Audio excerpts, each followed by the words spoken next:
నమస్తే మిత్రులారా, welcome to BVR TV official. నేను మీ బీవీఆర్ రావుని. ఆలోచనల్లోనూ ఆచరణలోనూ పురుషులు మహిళలు మానసికంగా ఒకరికొకరు చాలా భిన్నంగా ఉంటారనడంలో ఎలాంటి సందేహం లేదు.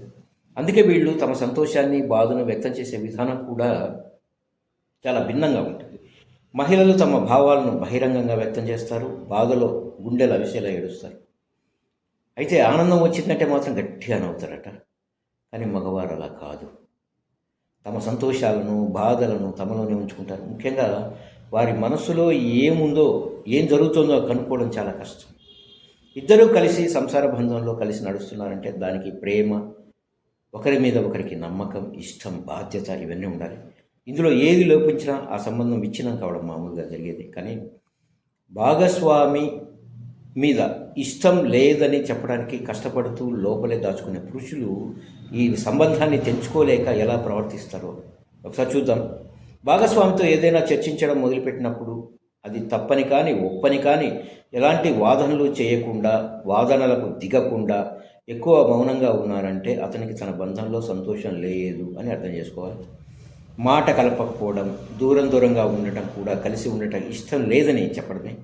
ఇది ఎదుటివారిని చాలా నిరాశపరుస్తుంది. కలిసి ఉండటం ఇష్టం లేదని చెప్పలేని వారు రోజు చేసే పనుల్లోనూ వేరే వ్యాపకాలలోనూ బిజీ అవుతూ ఉంటారు.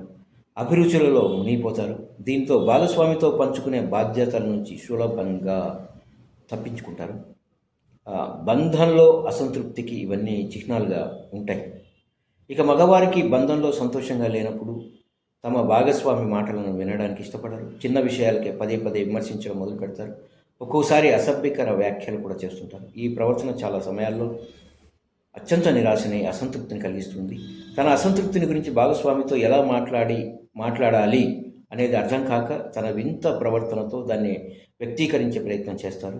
సమస్య ఉన్నప్పుడు భాగస్వాములు ఒకరితో ఒకరు సమయం గడపాలని, బహిరంగంగా మాట్లాడాలని సాధారణంగా నమ్ముతారు. కానీ మగవారు దీనికి విరుద్ధంగా తమ భాగస్వామికి బదులుగా బయటి వ్యక్తులతో ఎక్కువగా సమయం గడుపుతూ ఉంటారు. ఎదుటివారి నుంచి జాలిని, ప్రేమను కోరుకుంటారు. ఇది చాలా సందర్భాల్లో చాలా తప్పు జరుగుతుంది. అక్రమ సంబంధాలకు కూడా దారితీస్తుంది. సో ఏదైనా ఇబ్బంది ఉంటే, కష్టం ఉంటే, ఇష్టం లేని ఏమన్నా ఉంటే కూర్చొని మాట్లాడుకోవచ్చు హ్యాపీగా. ఒకరి అభిప్రాయాలు ఒకరు పంచుకుంటేనే కదా ఫ్యూచర్లో పిల్లలు కానీ, వాళ్ళ భవిష్యత్తు కానీ, మీ జీవితం కానీ బాగుంటుంది. సో మిత్రులారా, థ్యాంక్ యూ సో మచ్.